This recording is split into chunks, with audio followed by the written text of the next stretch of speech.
धन्यवाद सभापति महोदय, आपने मुझे इस महत्वपूर्ण बिल पे चर्चा करने का जो मौका दिया, मैं इसके लिए आपका आभार हूं। सभापति महोदय, आज भारत के इतिहास में वो दिन है,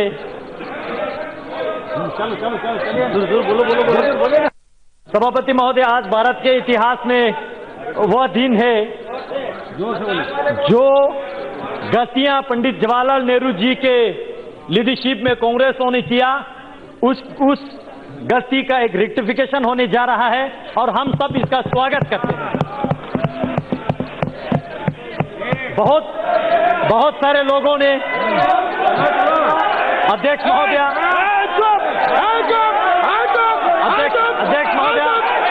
बोलने दीजिए, आप लोगों का मैंने सुना, बहुत बोला आप लोगों ने बोला, बैठिए, बोलने दीजिए, सुनने की क्षमता रखिए, सुनने की क्षमता रखिए। अध्यक्ष जी, बैठिए, आप भी बैठ जाइए, प्लीज बैठ जाइए, आप भी बैठ जाइए, बोलने दीजिए। अध्यक्ष जी, हाँ बोलिए। पूरे चर्चा को मैं अच्छी तरह से सुन रहा था और बहुत लोगों ने, मुझे खुशी हुआ, बहुत लोगों ने लद्दाख, लेह, करगिल के जिक्र किया, लेकिन मैं जानना चाहता हूं क्या वाकई वो लद्दाख जानते हैं ये लोग?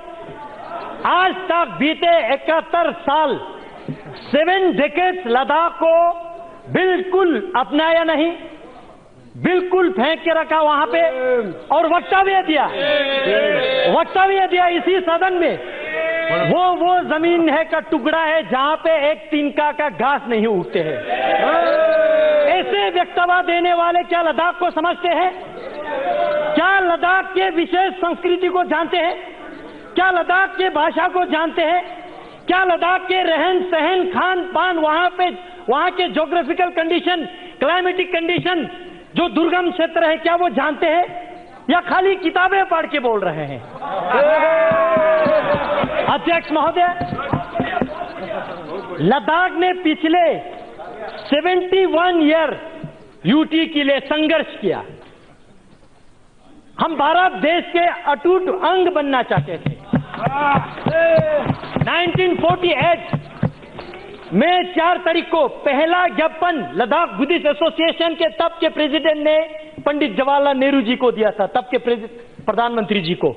कहा कि लद्दाख को या तो आप सेंट्रली एडमिनिस्ट्रेटिव ऐसा कुछ बनाइए या नेफा टाइप बनाइए या ईस्ट पंजाब के साथ रखिए, लेकिन किसी भी कंडीशन में हमें कश्मीर के साथ मत रखिए, ये हमने कहा था। लेकिन जिनका सरकार था उन्होंने हमारे सुनवाई नहीं किया, जानने की कोशिश तक नहीं किया और कश्मीर के नीचे आज तक हमारा डेवलपमेंट, हमारा पॉलिटिकल एस्पिरेशन, हमारा पहचान, हमारा भाषा लुप्त अगर हुआ है तो ये आर्टिकल 370 और कांग्रेस पार्टी जिम्मेवार है। अध्यक्ष जी, मैं डॉक्टर श्यामा प्रसाद मुखर्जी जैसे वीरों का, कुशोक बाकुला रिम्पोची जैसे महान व्यक्तियों का, थुप्तान छेवांग जैसे जिन्होंने लद्दाख को यह दिशा दिया कि हमें भारत के साथ रहना है, भारत के जयकार करना है, अपने देश के लिए मत मिटने के लिए तैयार रहना है।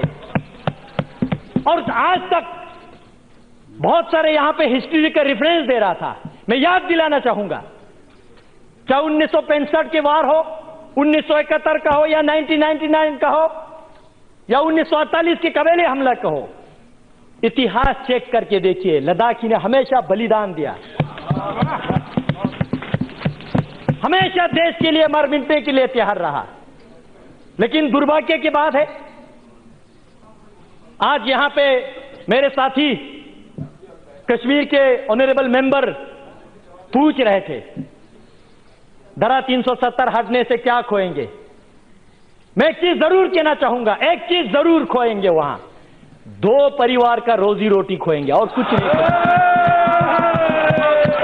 सिर्फ 2 परिवार का रोजी रोटी खोएंगे और कश्मीर के भविष्य उज्जवल होने वाला है। सभापति महोदय कारगिल के जिक्र कर रहा था यहां पे और सदन को मिसलीड करने की कोशिश कर रहा था।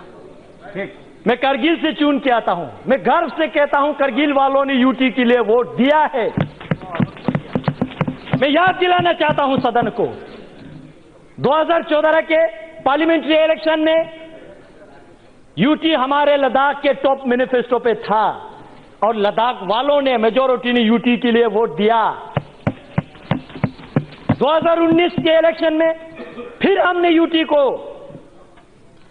इलेक्शन मैनिफेस्टो में लेके आया और हमने दोनों डिस्ट्रिक्ट में, चाहे बुद्धिस्ट का हो चाहे मुस्लिम का हो, दोनों डिस्ट्रिक्ट में, लेह का हो करगिल का हो, हर क्षेत्र में हर लोगों के दरवाजे पे जाके हमने लोगों को यूटी समझाया ये क्या है और लोगों ने बड़ी बहुमत के साथ आज तक लद्दाख में जितना भी पार्लियामेंट्री इलेक्शन हुआ है रिकॉर्ड मार्जिन के साथ ये सदन में मुझे आने का लोगों ने अवसर दिया। लोगों ने नरेंद्र मोदी जी के सरकार पे विश्वास किया। लोगों ने इस यूटी को स्वागत किया। आज करगिल की बात कर रहे हैं, क्या वो जानते हैं ये करगिल? मुझे इस सदन में कहने के कोई संकोच नहीं है। तब के गृह मंत्री माननीय राजनाथ सिंह जी अब ले पधारे थे। All party parliamentary delegation Jammu गए थे, कश्मीर गए थे और आप ले आए थे तब के होम सेक्रेटरी के साथ। पूरे लद्दाख के हर पॉलिटिकल पार्टीज के, बीजेपी, कांग्रेस, पीडीपी, एनसी लेके, मैं कश्मीर की बात नहीं कर रहा हूं, वहां अलग वातावरण है, मैं लेके बात कर रहा हूं, और साथ ही साथ हर रिलीजियस ऑर्गेनाइजेशन के, चाहे लद्दाख बुद्धिस्ट एसोसिएशन हो, अंजुमन इमामिया एसोसिएशन हो, या मोनुल इस्लाम हो, क्रिश्चियन एसोसिएशन हो, हिंदू महासभा हो, सब ने एक ही आवाज में कहा कि हमें यूटी चाहिए। राजनाथ सिंह जी पूछ रहे थे और क्या चाहिए बोलो, और हमने कहा और कुछ नहीं चाहिए, सिर्फ यूटी चाहिए। हमने ये कहा था। आज अध्यक्ष जी सुनने की क्षमता रखिए, सुनने की क्षमता रखिए, अभी तो टीलर है, सुनने की क्षमता रखिए। अध्यक्ष जी, लेकिन उस वक्त एक दुर्घटना हमारे साथ घटी, आज मैं इस सदन को अवगत करना चाहूंगा। तब के लेह में आपके एनसी के डिस्ट्रिक्ट प्रेसिडेंट, पीडीपी के डिस्ट्रिक्ट प्रेसिडेंट, जिन्होंने यूटी के मेमोरेंडम को साइन किया, उन लोगों को आपके कश्मीर के एनसी और पीडीपी ने वहां से प्रेस रिलीज जारी करके अपने पार्टी से बाहर निकाल दिया। आज डेमोक्रेसी की बात कर रही है लोग, लोकतंत्र की बात कर रहे हैं। क्या वो थे आपका लोकतंत्र? लोगों का आवाज बंद करना, दबे कुचाले रखना, ये आपका लोकतंत्र था क्या? अध्यक्ष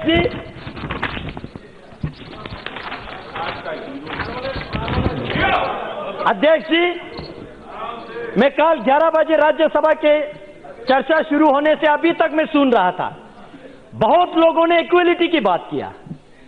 धारा 370 जाएगा तो जम्मू कश्मीर में इक्वलिटी नहीं रहेगा, ये होगा वो होगा।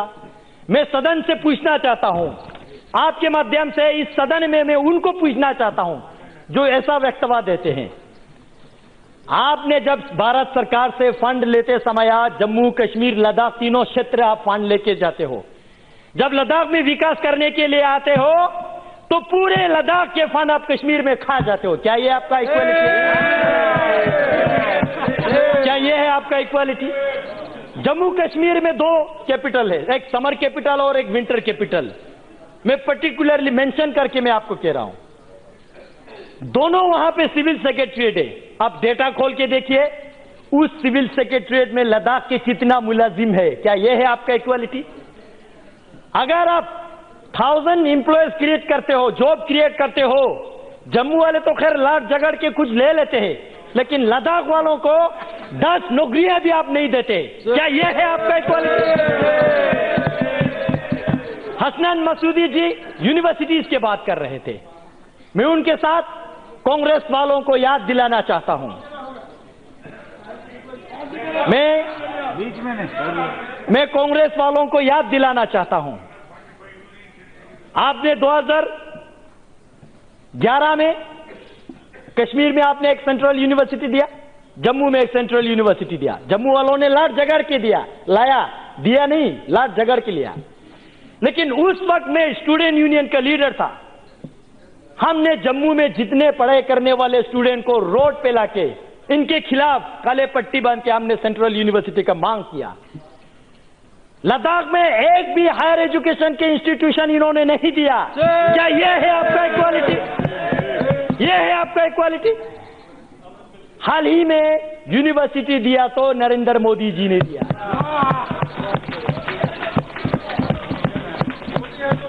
मोदी है तो मुमकिन है सही में। कल राज्यसभा में कांग्रेस के नेता गला फट के कह रहे थे कि भाई लद्दाख के साथ क्या होगा, लद्दाख के साथ क्या होगा। मैं जानना चाहता हूं अध्यक्ष महोदय, आपके माध्यम से मैं जानना चाहता हूं, जब आप 2008 में जम्मू कश्मीर के चीफ मिनिस्टर थे, आपने वहां पे 8 नया डिस्ट्रिक्ट बनाया, जिला 4 आपने कश्मीर को दिया, तो जम्मू वालों ने लड़ाई किया तो 4 देना पड़ा। लद्दाख को आपने एक डिस्ट्रिक्ट भी नहीं दिया। क्या यह है आपका इक्वालिटी? यह आपका इक्वालिटी है?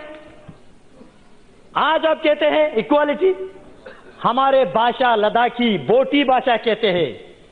कश्मीरी आपने लिपि ना होने से भी आपने रिकॉग्नाइज किया, 8 शेड्यूल में डाल दिया। जम्मू के डोगरी उन्होंने आंदोलन किया तो उनको भी दे दिया। लद्दाख के भाषा को आज तक आपने रिकॉग्नाइज किया। क्या यह है आपका इक्वालिटी? अध्यक्ष जी, सेक्युलरिज्म और डेमोग्राफी की बात किया जा रहा है यहां पे। मैं जानना चाहता हूं, जिस कश्मीरी पंडितों को आपने इस धारा 370 के मिसयूज करते हुए लात मार के रातों रात निकाल दिया, क्या यह है आपका सेक्युलरिज्म? यह है आपका सेक्युलरिज्म? इसी धारा 370 को आपने मिसयूज करते हुए काल वक्तव्य दे रहा है गर्व से। लद्दाख में पहले बौद्ध संख्या ज्यादा था, आज मुस्लिम संख्या ज्यादा है। मैं अफसोस के साथ कहना चाहता हूं, यह आपने धारा 370 को मिसयूज करके जम्मू कश्मीर में आपने बुद्धिस्ट को खत्म करने की कोशिश किया। यह है आपका डेमोग्राफिक मेंटेन, यह है आपके सेक्युलरिज्म। अध्यक्ष महोदय,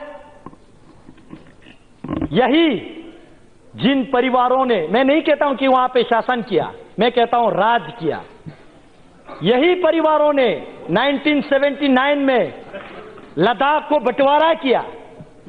बुद्धिस्ट मेजोरिटी के साथ लेह डिस्ट्रिक्ट, मुस्लिम मेजोरिटी के साथ करगिल डिस्ट्रिक्ट, और हम दोनों भाइयों को लड़वाया आज तक। यह है आपका सेक्युलरिज्म? फूट डालो, राज करो। क्या यह है आपका सेक्युलरिज्म? आज करगिल की जिक्र कर रहे थे, कह रहे थे कि करगिल बंद है। किसने कहा आपको करगिल बंद है? जानने की कोशिश कीजिए। मैं हूं लद्दाख से, मैं चुन के आ रहा हूं, आप नहीं आ रहे लद्दाख से। आप बैठिए, आप आराम से बैठिए, आप बैठिए। भाई साहब, आज तक आप लोगों ने बोला, आज हमारा बोलने का मौका है। बैठिए, बैठिए, आप मोदी चाचा ने बैठिए। ये सिर्फ एक रोड और छोटा सा मार्केट को करगिल समझ बैठे हैं। भाई साहब, अगर आपको कारगिल देखना है तो जांस्कार जाइए, वाखा मुलबेग शारगोल जाइए, आर्यन वैली जाइए, दर्शिक गरखोन देखिए। 70% कारगिल के एरियाज जो है, वहां के लोग जो है आज इस डिसीजन को वेलकम करते हैं,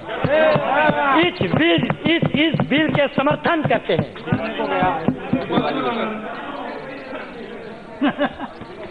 अध्यक्ष जी,